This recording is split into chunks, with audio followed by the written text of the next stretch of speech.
Welcome to Personal Branding for Profit. This is Barbie Figueroa, and today we're going to talk about the difference between follow-ups and broadcast messages in Aweber. Okay, so now for more information on how you can start your $1 trial for 30 days for Aweber Communications, make sure to click on the link below. All right, so now we've created our list in Aweber, and now we want to start loading up follow-up messages. Now, what's the difference between a follow-up message and a broadcast message?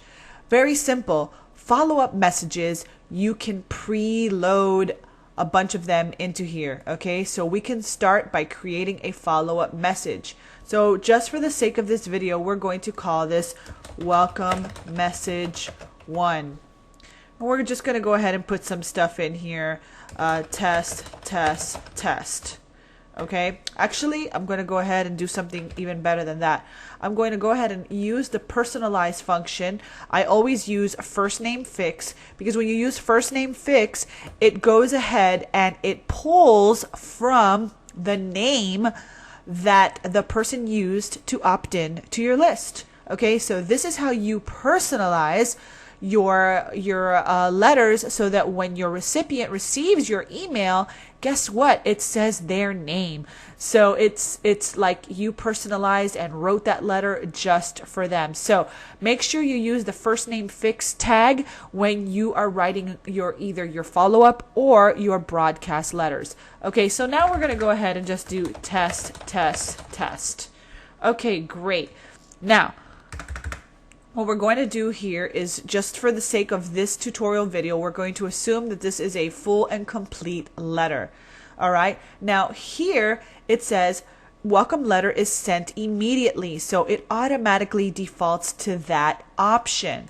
Okay. Now what this means is that as soon as someone opts into your list, they are going to receive their first welcome message. Okay.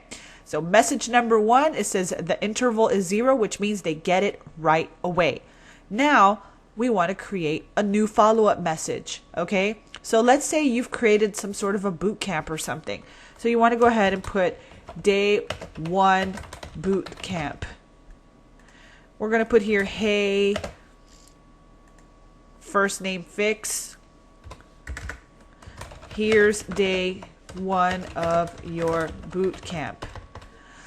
Then, etc., you write whatever else you want to write. We're going to go ahead and now it says here, this is very important that you pay attention to this, okay? This says that the second email will be sent out 4 days after they receive the first email. You don't want to wait 4 days in between emails.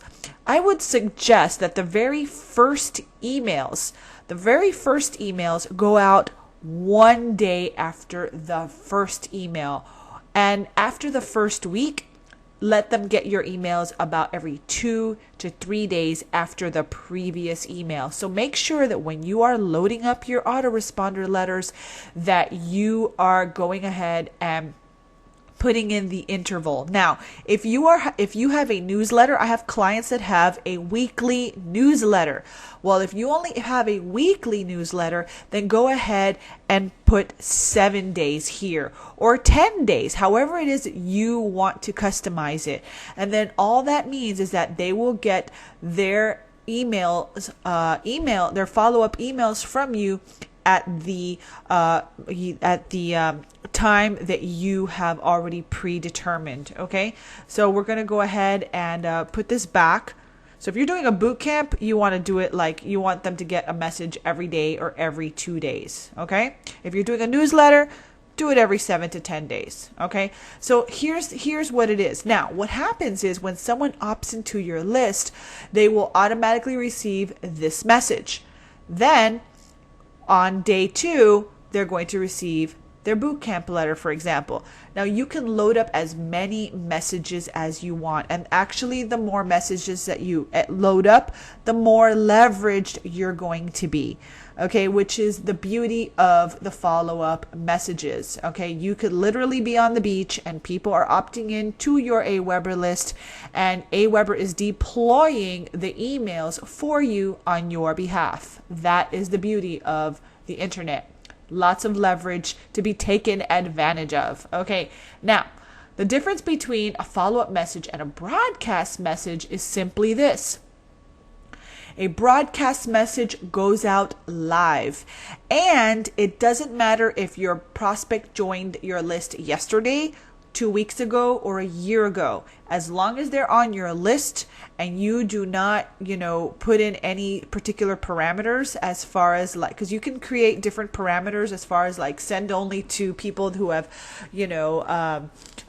joined my list in the last few days or what have you. But, it's just going to get more complicated if you do that. You use broadcast messaging to keep things fresh and up to date. If you have a special announcement you want to make, then you would use the broadcast. Just remember that even if the person opted in yesterday, they will still get that broadcast message. So what that means is not only will they get your broadcast message, but if they opted in yesterday, they're also getting your follow-up emails. Okay, so use it wisely. Okay, broadcast edit is live right now today. It sends out your message to everyone on your list.